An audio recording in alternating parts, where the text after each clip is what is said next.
How's it going, everybody? Welcome back to the Jesse Nyberg podcast. The guest today is myself. So I know it's a little bit different, but I haven't done a solo one since the first episode. So it's been a while and we're all the way to episode 60 now. I wanted to do this one as not only like a Q&A, but also just kind of an update and something I can talk about stuff a little bit more longer form rather than trying to, pack it all into like a really small video like I would for YouTube. So I put up a poll on Instagram as well as in my Discord and on Twitter, basically asking me for questions that I should answer because once I started thinking, all right, I'm going to do another solo episode, I got a little bit nervous because it's a lot easier to bounce ideas off of when you have a guest, but when you're alone, you have to come up with all the stuff yourself basically. So I thought, people always ask me stuff. People have asked me to do a Q&A in the past, but I felt like it's a little strange just for a basic YouTube video. So I thought, let's do it as kind of like a podcast. So what has changed since you started the podcast? This is something that I've been thinking about actually lately, and a lot has changed since I started the podcast. I mean, when I first started it, I was in this office. It looked completely different. I didn't have the same lighting. I didn't have this dynamic mic. Half the episodes I was recording with my mini fridge on, which I realized was the culprit of this weird, ringing noise in the background. I mean, that's some of the technical stuff. I've gotten better lighting. I also feel like I've gotten far better at interviewing. I do a better job at keeping the conversation going and things. I feel like what's mostly changed is I'm freelance now, which is an insanely different thing. When I first started, I still had my job. I was recording every episode on the weekends. That way I could still do all my job, trying to edit the videos, the podcast, everything while still working. That was pretty tough. So being solely freelance now, especially when I have more downtime, like January was pretty slow. I have a lot of time to put into the podcast and the YouTube channel. So I usually use those lulls to get ahead and really like advance the channel and personal brand and content creation and whatnot when other times are slow in terms of freelance work. So that's changed. I mean, the pandemic is kind of still going. It's kind of changed. I didn't start right in the COVID had already been going on when I started. So that hasn't been a big change. It's a little bit different though. It's eased up. It's eased back down. There's been a lot of stuff going on. I honestly didn't think we'd still be in this situation at this point, but I mean, I'm doing most of this remotely anyway, so it's not really an issue, but I do want to eventually get a studio where I can do in-person podcasts. A lot will still be over some kind of remote service like this, I'm guessing, because everyone's not going to be out here in LA. But I really want to do that for the local guests, and I feel like it'll elevate it. But we're either going to need to get a little bit more viewership so the Google AdSense can go up, get some more sponsors or some other kind of funding until we do that. But hopefully by the end of the year, I can figure out some more stuff for the podcast and elevate it even more. I do appreciate all you guys listening, and it's a cool feeling to even just seeing how it's grow. Like even thinking about how it's changed. I'm reflecting on all the different people I've talked to and all the stuff I've gotten to do and opportunities and people I've met from it. And I really like it. And I think I recommend it. I've seen a few other design podcasts popping up, which is cool. And I think, for a second I thought maybe, oh, is this going to be competition? Is this going to be, take away from what I'm doing? But it really doesn't. And at the end of the day, more people listening to other people's design podcasts is still more people listening to design podcasts in general. So I think it'll just elevate everything in the community up altogether. This next question is, what trends do you see happening this year? I think this one is hard to say. I mean, we've obviously kind of went through the Y2K trend, everything from fashion to graphic design to like all kinds of different design has been in that almost futuristic. Like it's not the same as the Y2K when it was that time. It's almost like a futuristic version of it and like what they think it was like more. Same with the 90s, all the vintage clothes and things. I'm not quite sure what trends I see happening. I think I do see kind of this magazine, 80s ad style. It's popped up really big. I wrote about it in my newsletter recently. You can check that out in the description, the review newsletter. That's what I call it. But I've noticed that pop up a lot, and I think it's cool because I really like that style. But I think with trends, when they're cool like that and they start to hit the mainstream, people quickly get burnt out on them. So I see that and the Y2K thing going out as a trend, maybe like that stuff dying down a little bit because I don't think it got overused. I think it gets overused by the wrong people. When something becomes so popular, it's easy for people to replicate it and copy it.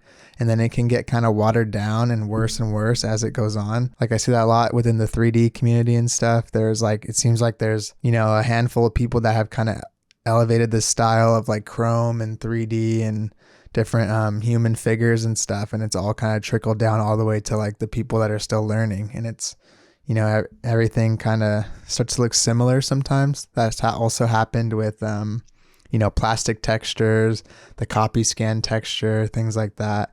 I think a trend though I would like to see, and I think may happen, is more renaissance to analog. Like that's why I called that Behance project I did Ode to Analog, because I started doing a lot more of my own analog stuff, and I really like that feel of it, and creating your own textures and creating some human error and little inconsistencies. I see a lot more people kind of getting into analog, and I think that's a good trend because it's not something that everyone can just replicate, because everyone's going to do something different once you get into the physical space. Like everyone can use the same texture, but not everyone can create the same exact texture in their house. It'll always look a little bit different. So I see that kind of becoming a trend, and if it does, I'm here for it. So this next question someone asked me was, how important are qualifications and experience? Does self-taught hinder your growth?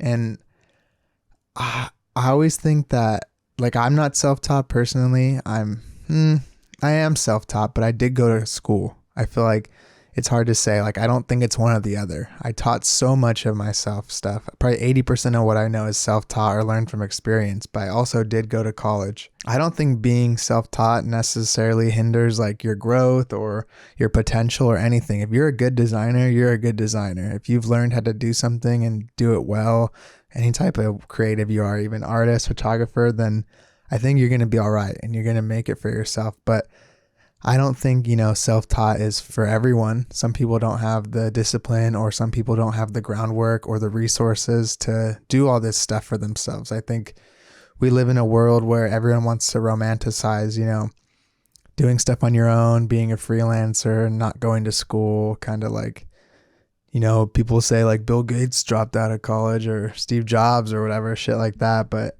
I think if it was bad for everyone, I don't think the system would still exist. So I think what I would say is you can still make it being self-taught, but it'll be a lot easier for you to get like a career job or a job as an employee if you have a degree.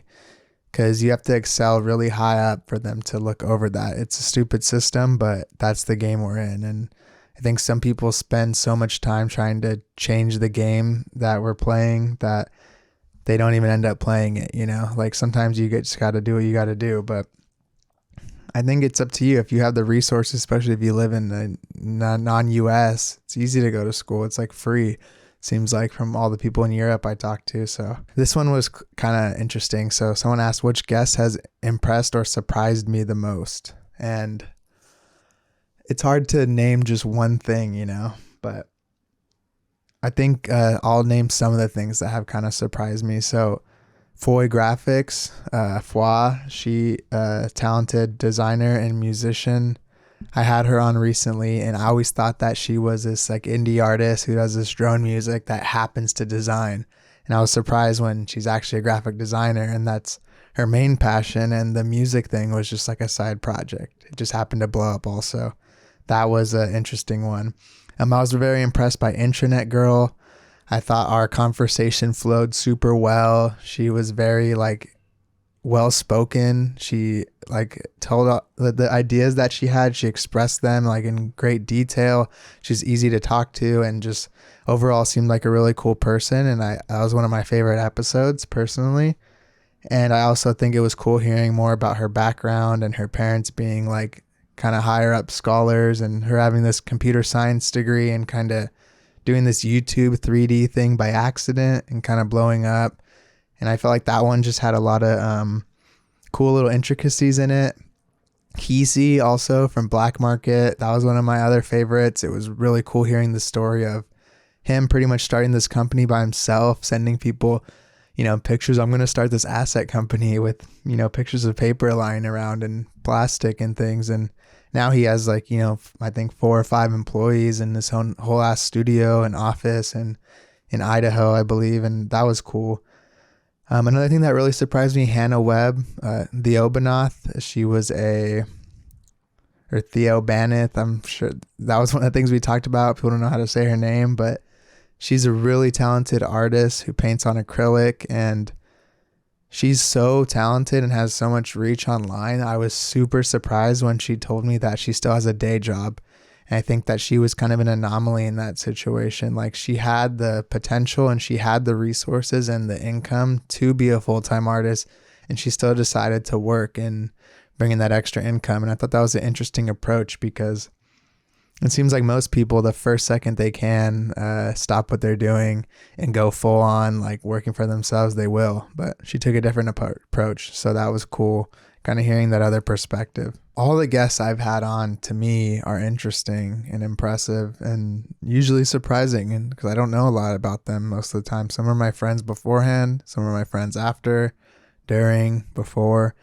Some, we don't talk that much, and then others, we have a pretty cool relationship now. So, and also, like, I wouldn't have someone on if I didn't find them interesting or I wasn't curious about what they do. Like, that's the whole point. I want to produce stuff for you guys that's entertaining enough, and find out about people that normally don't get the spotlight sometimes in like interviews and things. So I think it's overall cool, and I don't want to belittle or say anyone else isn't impressive or surprising. That was just some of the ones that popped off my head right away. So this next question, I think I've talked about this, probably on the channel or in the first origin story podcast, the first episode, but what first got me into design. I got first into design when I was in high school. I took a class called Visual Communication. Shout out Mr. Murray, San Dimas High School. I learned Illustrator in that class. I had to trace the pen tool, or I had to trace the Batman logo with the pen tool, which was like a cool challenge. And I noticed a lot of people don't use Illustrator, so I don't know how. I learned that one first, which was very helpful, because I think it's a lot more intimidating to make the jump from Photoshop to Illustrator than vice versa. And I learned how to screen print a little bit in there. We did bleach cutout tees where you stain it with bleach, just stuff like that. We made movie posters in Photoshop, and everyone kind of took the class as like a joke or an easy elective, but I really liked it. So I ended up taking it for 2 years and then TAing for the teacher the next year. Then I actually went to college, and I thought, I want to be a designer. I didn't really know this was a thing, but they have this. So when I went to Chico State, I signed up for the orientation for design and went there in the summer, and then I kind of started panicking. I thought, I don't know if I'm going to be able to make money as a designer. Like, everyone was kind of giving me shit, like, you're going to be like a struggling artist and things like this. And it got to me. So I switched to business. And then, the first week I did a few business things, and I was like, this is nonsense. I'd rather make a little bit less money and do something I like. And then I realized that's not necessarily the case. You don't have to make less money. And from there, I did design in college. And I guess to go back to like a more fundamental level, and like why I think I got into it in the first place, was I always was very curious and creative. And I think I like to design in times I didn't even know that's what I was doing. I was obsessed with word art when writing even papers in elementary school. I feel like I was always drawn to like typography and cared about fonts, even though like that was something no one really cared about in middle school or elementary school. I was not always the best person at drawing, and I wasn't even necessarily the kid who was always sketching or anything like that. And I felt like for a while I was put off from design and art because my raw like fine art drawing fundamentals aren't very strong. But I think that's what drew me more even to design, is I realized that everything isn't like illustrative or drawn. There's other ways to approach graphic design and get into it. So that was cool, and it kind of helped with some of my imposter syndrome and made me realize like, oh shit, like I can actually I can do this without it being, like illustration or whatever. And that was a relief, and also I think sparked some more of the passion for me there. And ever since I kind of got into it in college, even when I started freelancing, like I've just been liking it ever since. And I obviously like it enough to make also shit centered around it, like the podcast and the YouTube channel. And when I get messages from people saying like, oh, I appreciate it, or oh, I like that I like you as a designer, or thank you for the help, or anything from young people, like it does mean a lot, and it doesn't go like forgotten. And I try to reply to everyone, and just, cause I did that to other people, and I was like, wanted people to watch and make stuff. So that's kind of why I started this, like make the shit you want to see, But let's get on to the next thing. So something I learned from talking to so many designers. I pretty much like everything that I've learned from talking to these people is how different everyone is, and what their approach to design and creativity and their workflow. Everyone has a different way of doing things. Not one thing is right or wrong. That's one thing I realized. And seeing that, I think, also helped me grow as a designer and as an individual, because it reinforced the way that I do things.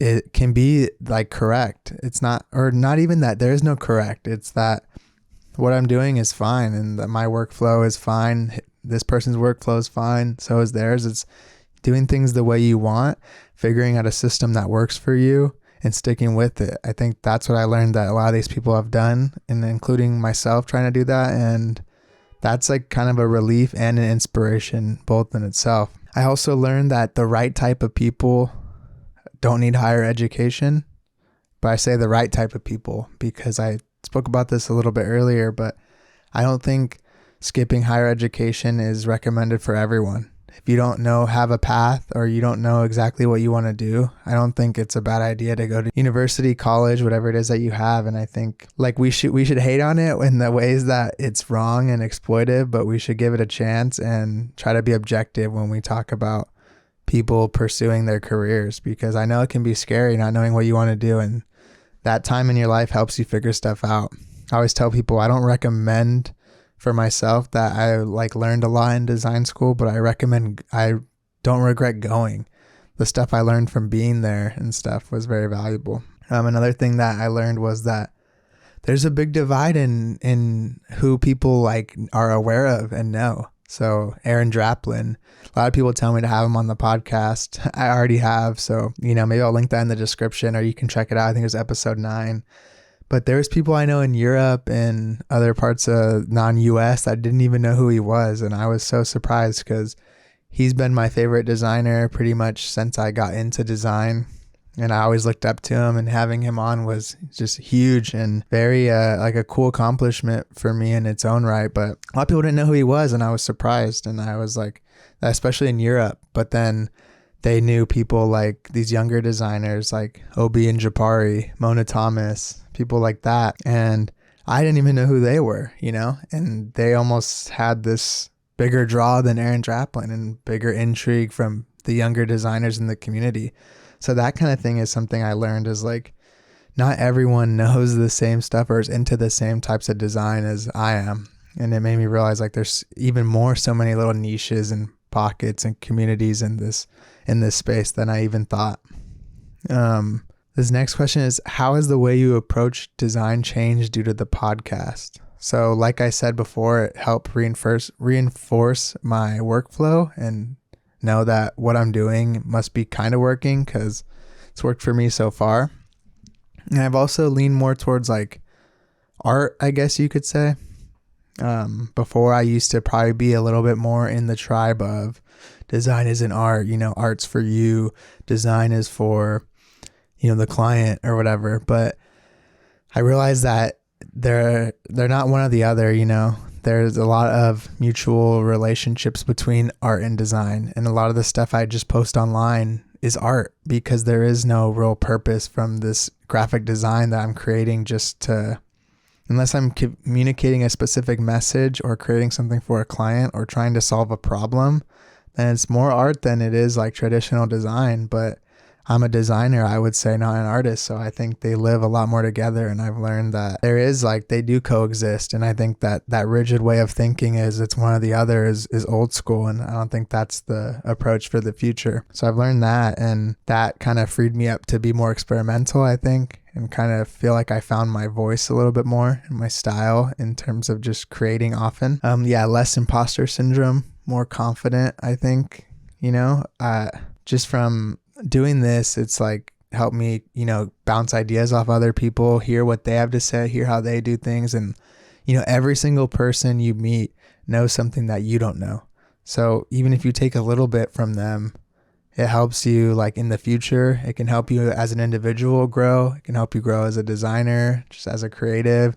And overall, like that's the thing I really like about doing this podcast is I can take a little bit of cool information from each person, pass it on to other people, and everyone's like collective kind of creativity, I think, increases that way. And I also think I've tried a lot of new things. Yeah, like back to experimenting, which has been cool, and it's been fun, like getting outside of my comfort zone a little bit and planning on trying to figure out some more stuff I can do to kind of, expand on what I already know in my practice currently. What is your favorite thing to do on a rainy day?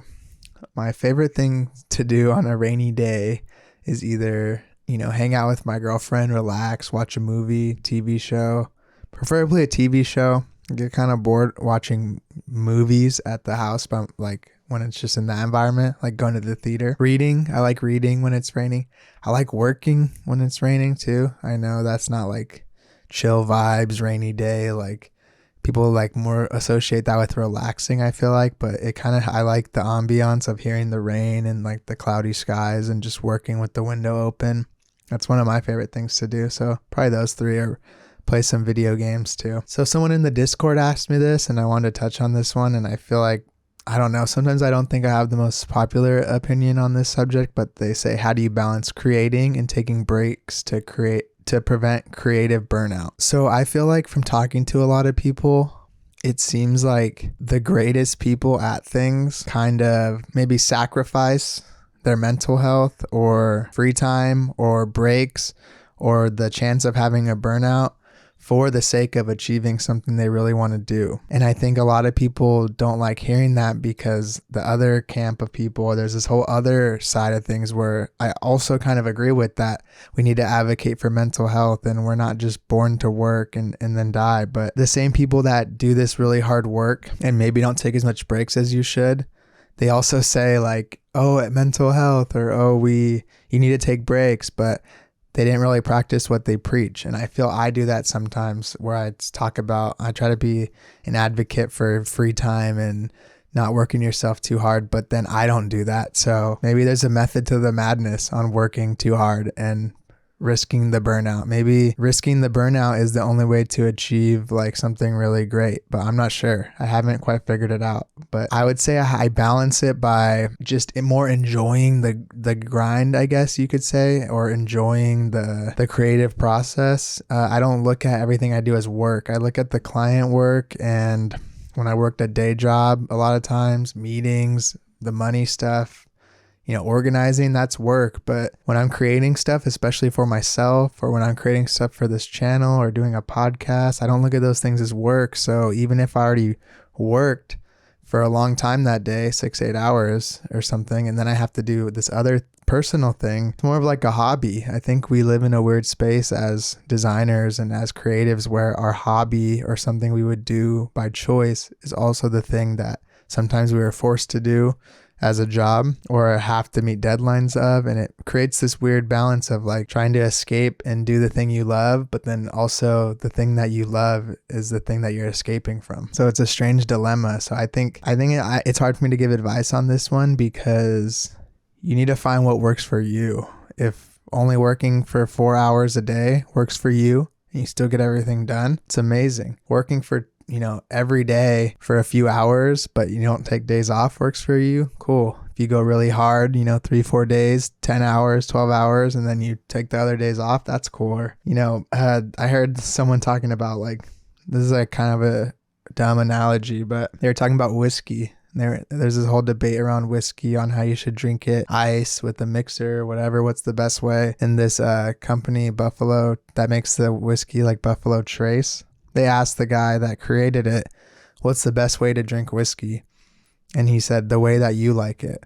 And so that's kind of how I look at what's the best way to balance your work life, or the best way to handle your creative pursuits is do them how you think is fine. Don't worry about people saying, oh, you're going to burn out, or people saying you need to work more, or you're too relaxed. Like, who cares? All that matters is what you want to do and get it done the way you like. So enough of that one, I guess, for now. But let's see. Why did you decide to do a podcast, and why do you continue to still do it? I first want to do the podcast, honestly, because from a selfish standpoint, I've always wanted to do a podcast. I think it's fun. I like talking to people, and I kind of wanted to do one with the same person all the time, but didn't really work for the field I'm in, and like couldn't find someone that I thought that would work with. Then I liked doing it because I wanted to talk to all these people. You know, I would always wanted to talk to Aaron Draplin. I've always wanted to learn how Keezy made Black Market, you know, things like that. I always wanted to learn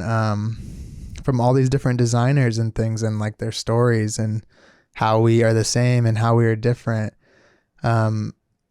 You know, for example, like it was really cool talking with Harry Vincent and Dan Barkle together. You know, I would say we're pretty much friends now, and knowing that they're kind of buddies, and then realizing they never even met, like that was a cool little story. And like just having fun with them, like chopping it up. And I like how different each of the podcasts are, and I like the responses I get. And I love how it seems like every guest, there's a person that's super stoked on that one, and that's going to be their favorite. Like no matter who I have, they're like, oh my God, I can't believe you got this person. And like that makes me happy to think that they really want to hear from this person, and either that person doesn't make their own video content, or that person hasn't been on a podcast. And that's cool, and that's rewarding for me and for the audience.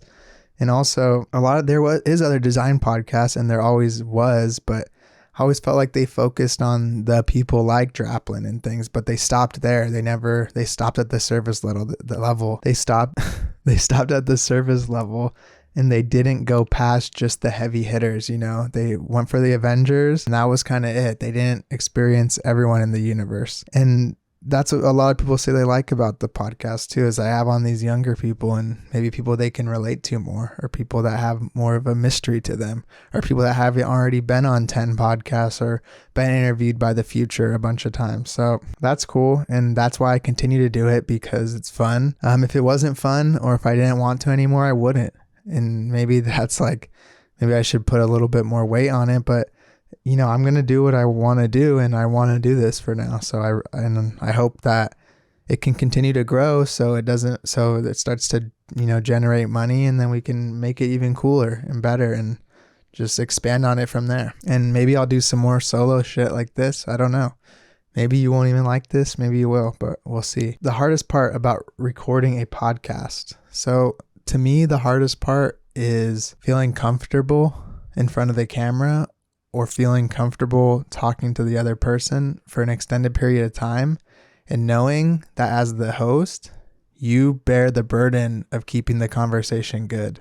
If a podcast doesn't go well, in my eyes, it doesn't matter how short they were with their answers, or maybe how standoffish someone was, or how bad their opinions were on things or anything. I'm not saying that people have been like that, but if that was the case, it's on me. You know, I'm the host. I need to keep the train moving, you know, like the Tribe Called Quest thing I always reference, keep it moving.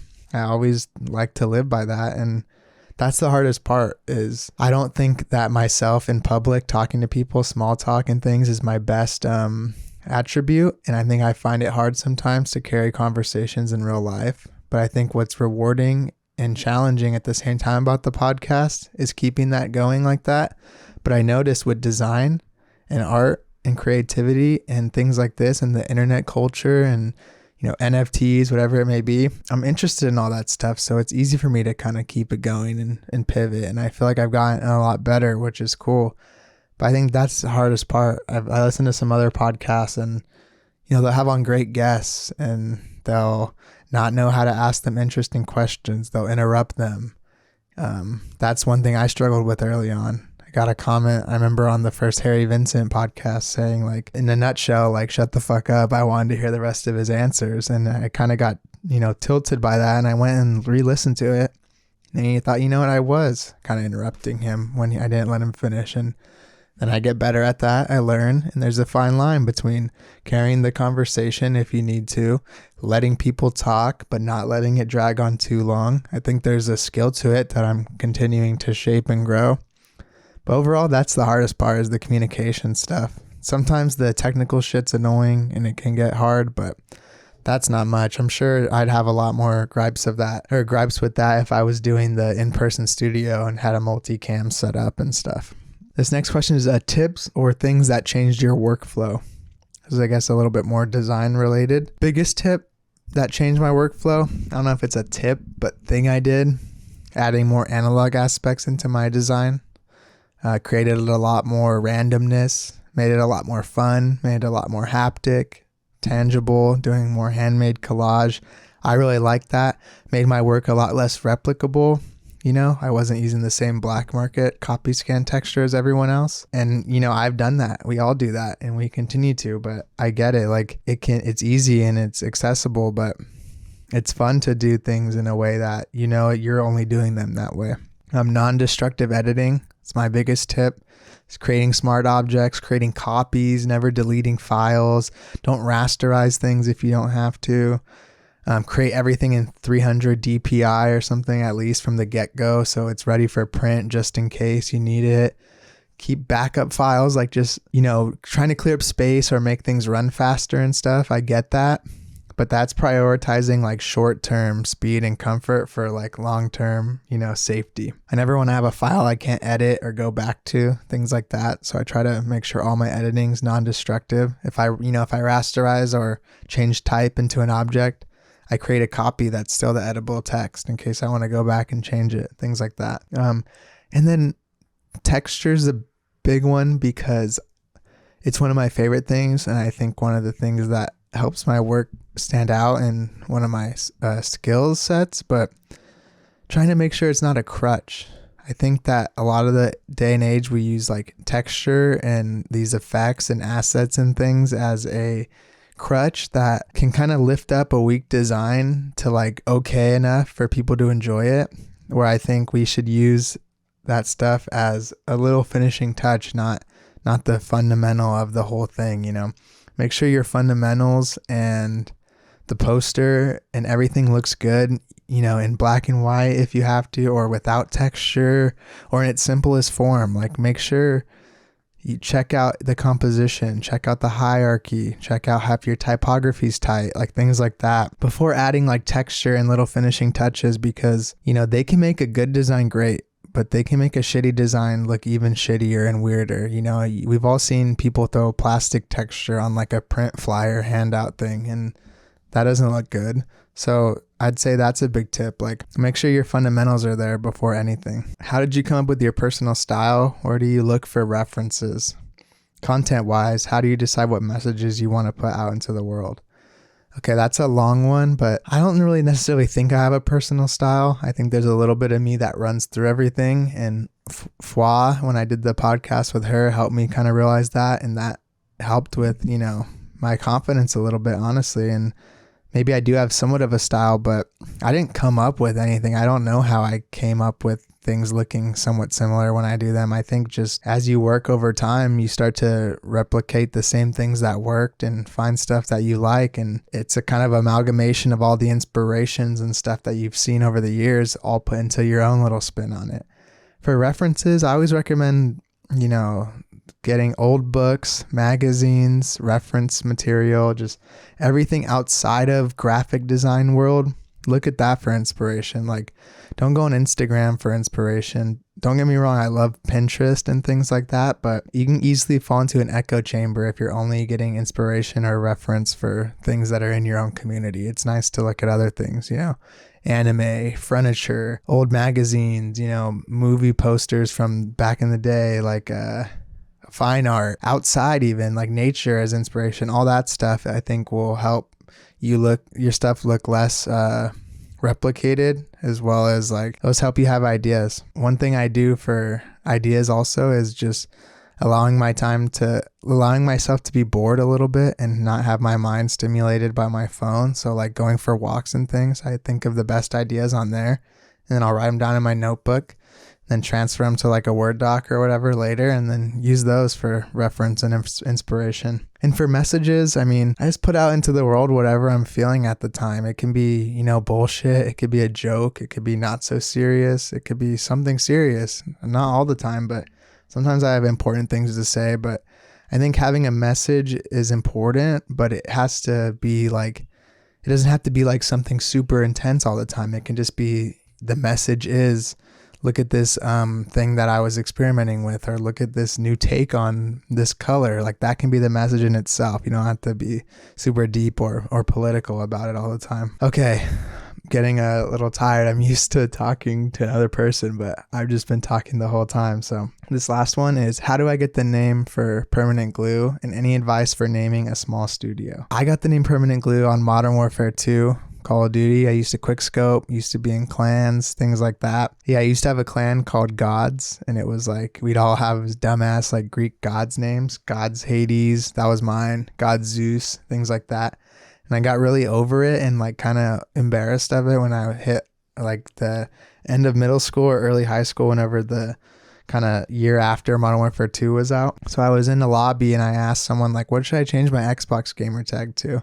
And this guy I've only talked to once or twice, he was a friend of a friend, he said, oh, Permanent Glue. And I really liked it for some reason, and I did it. And then I was like, I just came back into the party. I paid the 800 Microsoft points or whatever it was, and I changed it, Permanent Glue. And then I, in high school, I created Twitter, Instagram, and all that jazz. And I thought, well, I'm just going to use my Xbox gamer tag. It's probably what I should do. Most people were using their names and things, but I wanted it to be, I thought it was cool. So I did Permanent Glue, and then a lot of people started calling me Glue. A lot of my college friends that I know, or people I've met online, they just call me Glue. And I'm fine with that, Glue or Jesse or whatever. And I guess, the name just stuck. It's cool, but I don't really think it matters too much, but I do like it. And I guess advice for naming a small studio, I think name it whatever, you like. But my thing is, I'm kind of against the idea of naming an individual a studio. I learned this from John Contino. So if I were to make a studio, I wouldn't unless I had multiple members. I'm just Jesse Nyberg, the freelance designer. I'm not a studio. I see a lot of people say, I'm, John Doe or whatever, independent studio from like London. And it's just one person. And like, I get it. You want to seem like very professional and stuff. But to me, and to what John Contino said that I really took to heart was, say it's just you. That's more impressive than saying you're a whole studio. Like it's just you, and you're doing design, and you're doing art direction, and you're offering photo services, naming, branding, whatever you're doing. Like that's cool. Why hide behind this idea that you're a studio if it's just you? So that's my advice there. And if you want to put up a studio with multiple people, just name it something creative and fun. I'd probably name it something similar to my name, Glue, like Super Glue or some shit, and just something kind of funny and maybe as least as pretentious as we try to be, whatever you can figure out there. But hopefully that kind of helps. And thank you to everyone who submitted questions. I really appreciate it. And I'm really excited to continue the podcast. Let me know if you liked this solo episode. I thought I wasn't going to have much to talk about, but the questions definitely helped. And once I get going, it's easy for me to ramble on. And yeah, I hope that you enjoyed it. And thank you. I'm excited for all the new episodes to come out. I can't believe this is number 60. We're over halfway to 100. Been doing this more for a year. I appreciate each and every one of you for either watching or listening. So that's it for now. Check out the podcast, subscribe, like, all that good stuff. And I'll see you next time for the guest episode. Peace.